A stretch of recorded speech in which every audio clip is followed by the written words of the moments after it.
Praise the lord. ఇక్కడ ఈ భౌతికమైన దానిలో నువ్వు పాలు పంపులు పొందినప్పుడు ఆత్మ సంబంధమైన దానిలో ఎలా పాలు పంపులు పొందుతావు? దైవిక స్వస్థత పునరుద్ధారానికి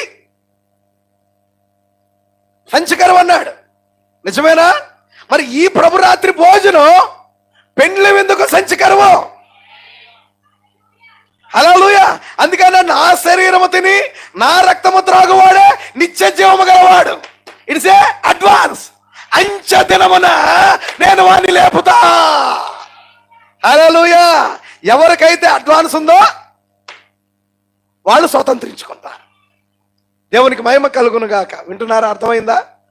నా శరీరము తిని నా రక్తము త్రాగువాడే నిత్య జీవము గలవాడు, అంత్య దినమున నేను వారిని లేపుదును. ఇక్కడ సంచికరం ఇచ్చాడు. ఆమేన్. అక్కడ పూర్తిగా ఆయన దాన్ని స్వాధీనం చేసుకుంటాడు.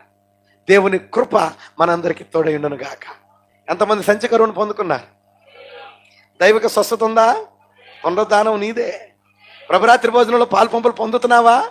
పెండ్లి విందు నీదే. దేవునికి మహిమ కలుగును గాక.